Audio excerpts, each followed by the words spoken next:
tous. Quelles que soient les cultures, les civilisations, les positions sociales, nous avons tous, depuis la nuit des temps, une interrogation commune et cette interrogation concerne la quête du sens.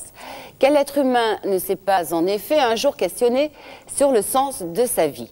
Certaines questions reviennent très souvent. D'où venons-nous? Où allons-nous? Pourquoi traversons-nous certaines épreuves? Pourquoi moi et pourquoi pas les autres? Qui suis-je? Seul le moment de la vie où on se les pose diffère selon les individus et les circonstances. Les religions apportent des réponses. Qu'en est-il du bouddhisme? C'est ce que nous allons voir maintenant avec Roland Reich. Roland, bonjour. Bonjour.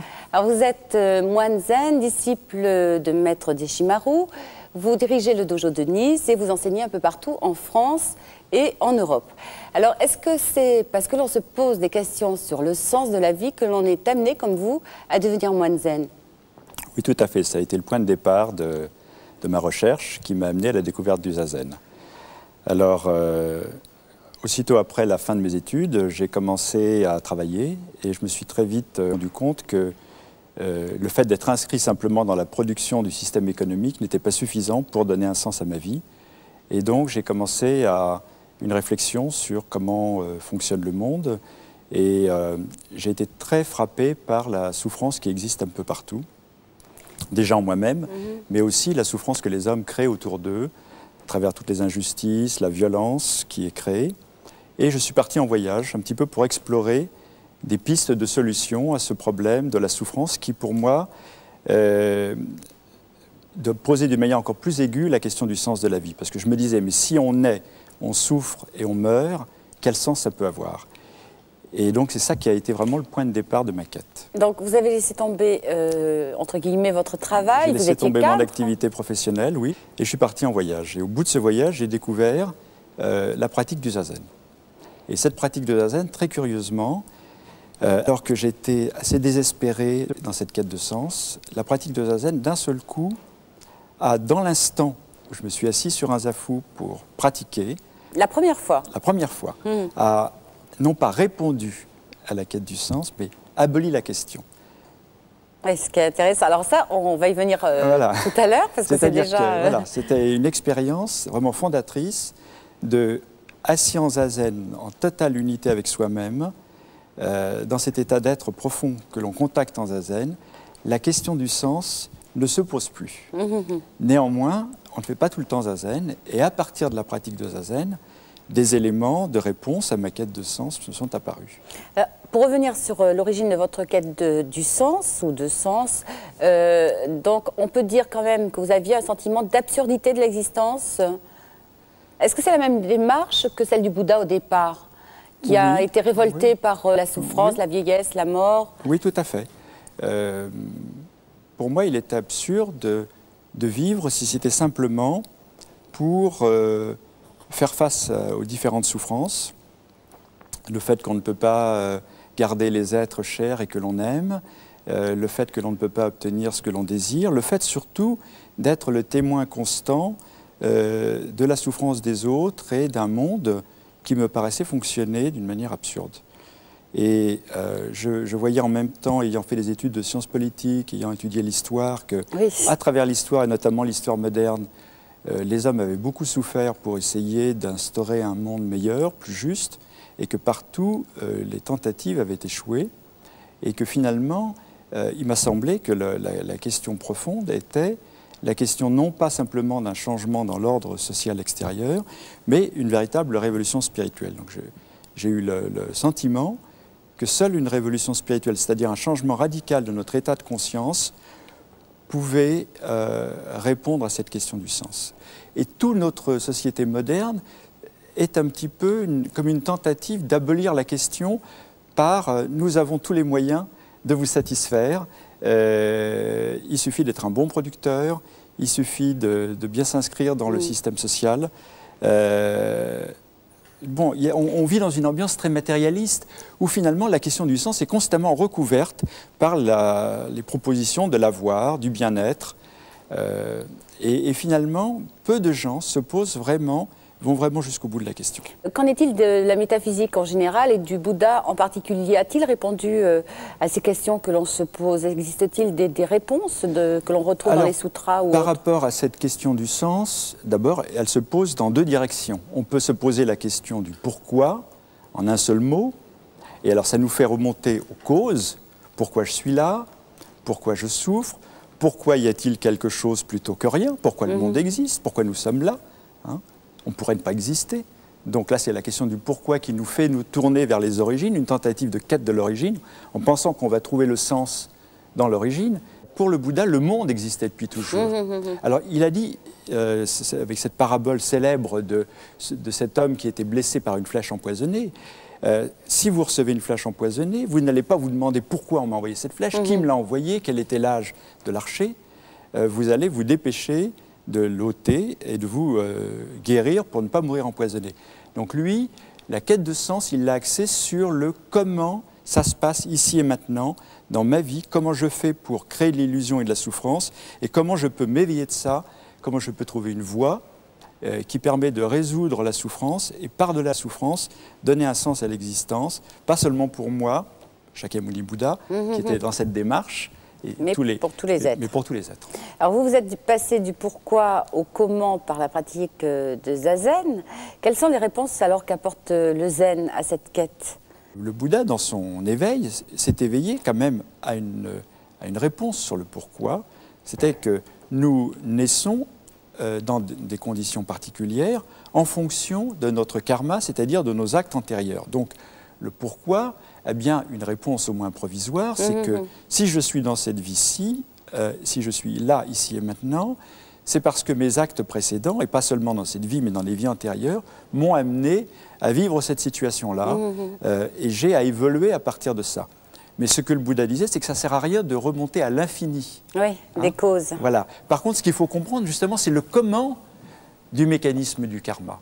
C'est-à-dire comment, à travers l'illusion, à travers l'ignorance de notre véritable nature, je m'attache à, par exemple, l'illusion de cette construction qu'est l'ego, auquel je donne une importance excessive, qui va finalement me conduire à avoir une attitude égocentrée, qui va me faire vivre en disharmonie avec ma nature, avec les autres, avec le monde, va créer de la souffrance, et du coup, va créer un mode de vie absurde. Pourquoi absurde? Parce que, n'apportant pas cette plénitude d'existence qui est celle de quelqu'un qui vit en harmonie avec ce qu'il est au fond de lui-même.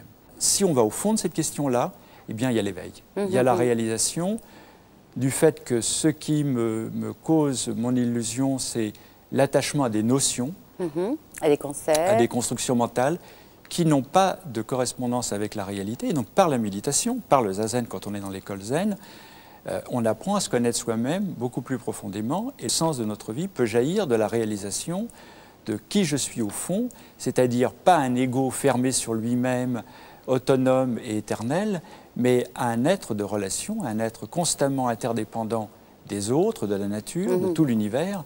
Et finalement, c'est là que je disais au début qu'un sens va jaillir de l'expérience de Zazen, c'est qu'au fond, le sens de mon existence, ça va être de vivre pleinement cet éveil à l'interdépendance, donc à la relation d'unité et de solidarité avec tous les êtres vivants. Alors peut-être une précision à propos de l'ego. Vous disiez que l'ego peut être effectivement une barrière, mais en même temps, ego et non-ego sont complètement indissociables. On a besoin des deux pour évoluer. Bien sûr, on a besoin d'un ego relatif, c'est-à-dire d'un sentiment d'identité, d'ailleurs qui contribue au sens de notre existence. Parce que si on était, ça c'est un malentendu, si on était constamment dans l'ici et maintenant, on n'aurait pas la moindre notion d'un sens, parce qu'on ne se souviendrait pas de même pourquoi on fait les choses, et on ne se souviendrait jamais de qui on est.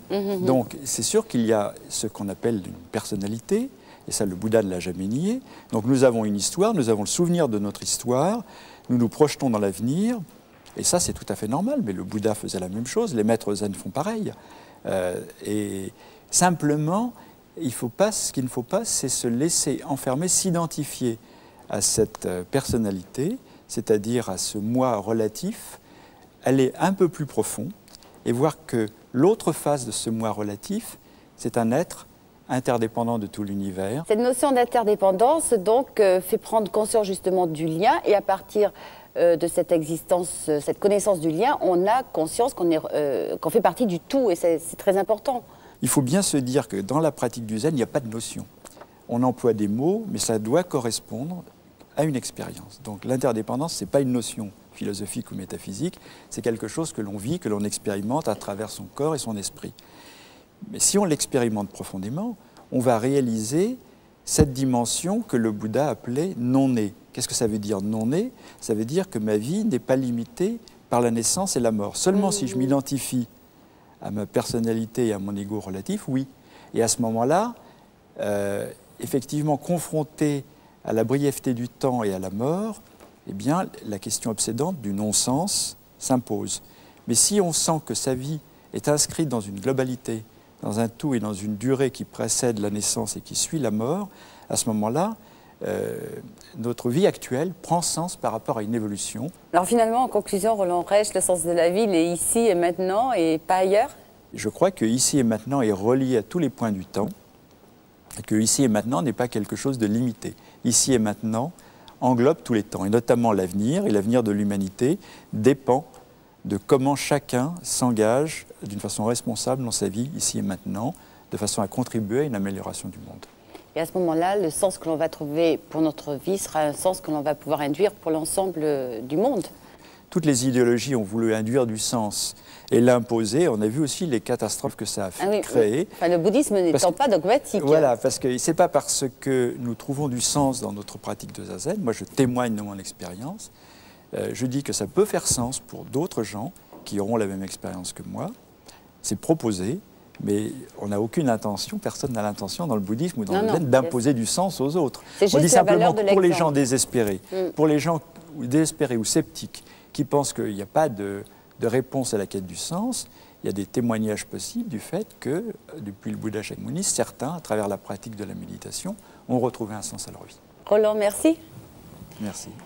Alors, parmi les livres que nous vous proposons aujourd'hui, tout d'abord celui de notre invité, Roland Reich, Moine Zen en Occident. Il est paru chez Albin Michel.